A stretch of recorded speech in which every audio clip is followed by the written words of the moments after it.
নমস্কার বন্ধু, sport pencil চ্যানেলের আরেকটি নতুন ভিডিওতে আপনাদের স্বাগত জানাবো।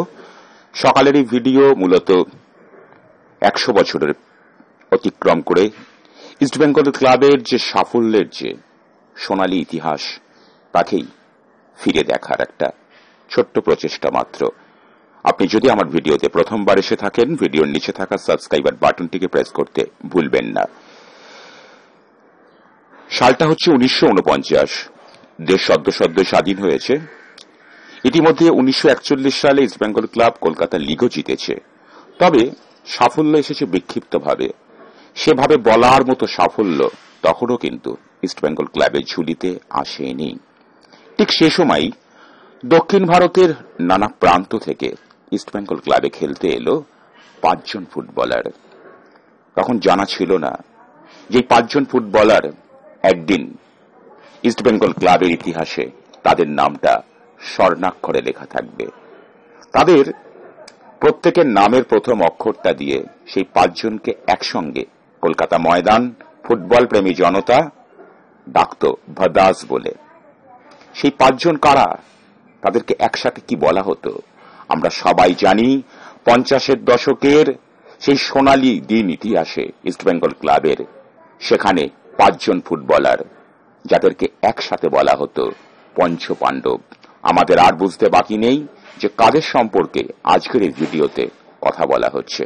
হ্যাঁ বন্ধু, পঞ্চপাণ্ডবের মধ্যে প্রথম পাণ্ডব হচ্ছেন ধনরাজ, যিনি 2 দফায় 8 বছর খেলেছিলেন ইস্টবেঙ্গল ক্লাবে। সালে একটানা 9টা বছর তিনি ছিলেন। আহমেদ খানের কথা বলতে হয়, 11টা বছর তিনি ছিলেন একটানা। ছিলেন আপ্পারাও একটানা 15 বছর, সব থেকে বেশি এই 5 জনের মধ্যে।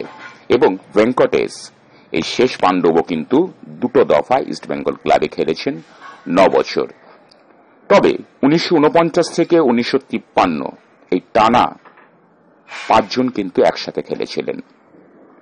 এবং সেই সময় ইস্টবেঙ্গল ক্লাবের যে সাফল্য কলকাতা ময়দান থেকে শুরু করে সর্বভারতীয় স্তরে, সেটা রীতিমতো অন্য ফুটবল দলের কাছে ঈর্ষণীয় ছিল।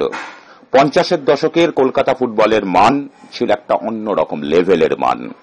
ভারত তখন অলিম্পিকে অংশ নিত, মোটামুটি একটা জায়গাও করতে পারত। দিকপাল খেলোয়াড়রা ছিলেন কলকাতা ময়দানে পক্ষে বিপক্ষে। তা সত্ত্বেও শুনলে অবাকই হয়ে যাবেন যে এই 5 বছর যে তারা একসঙ্গে খেলেছিল ইস্টবেঙ্গল ক্লাবের জার্সি গায়ে দিয়ে, এই 5 বছরে ইস্টবেঙ্গল ক্লাব মোট গোল করেছিল 387টা। এই 387টা গোলের মধ্যে 260খানা গোলই এসেছিল এই পঞ্চপাণ্ডবের পা থেকে। সব থেকে বেশি গোল করতেন ধনরাজ, এবং গোল করানোতে সিদ্ধহস্ত ছিলেন আপ্পারাও। তথ্যটা শুনুন যে 5 বছরে ইস্টবেঙ্গল ক্লাবের 387টা গোলের মধ্যে এই 260টা গোল, যার মধ্যে একা ধনরাজ করেছিলেন 114খানা গোল, ভেঙ্কটেশ করেছিলেন 71টা গোল, আহমেদ খান 35, সালে 31, এবং আপ্পারাও ওই যে আগেই বললাম যে তিনি গোল করার থেকে গোল করানোতেই ছিলেন সিদ্ধহস্ত, অর্থাৎ আজকের ফুটবলের পরিভাষায় যাকে বলা হয় অ্যাসিস্ট। তারপরও তিনি 9টা গোল করেছিলেন। দুর্ভাগ্য যে 1954 সালে এই সোনালী জুটি ভেঙে যায়। তবে হ্যাঁ, 2 জন ফুটবলার যারা কিন্তু সেই সময় দল ত্যাগ করেননি, একজন হচ্ছেন সালে এবং আপ্পারাও। এরা থাকলেও ধনরাজ, আহমেদ খান এবং ভেঙ্কটেশ দল ছাড়েন। পরবর্তী সময় তারা আবারও ইস্টবেঙ্গল ক্লাবে আসেন। এই পঞ্চপাণ্ডবের খেলা যারা চাক্ষুষ দেখেছেন, আমি জানি না 50 দশকের সেই দিনে আজকের আমার এই ভিডিওর কোন দর্শক আছেন কিনা। থাকলে তিনি কিছু বলতে পারতেন, জেনে নিজেকে আরো সমৃদ্ধ করতে পারতাম, আমরা সমৃদ্ধ হতাম। আমাদের দুর্ভাগ্য, ইস্টবেঙ্গল ক্লাবের এই সোনালী ইতিহাসে স্বর্ণাক্ষরে লেখা পঞ্চপাণ্ডবকে আমরা চাক্ষুষ দেখতে পারিনি।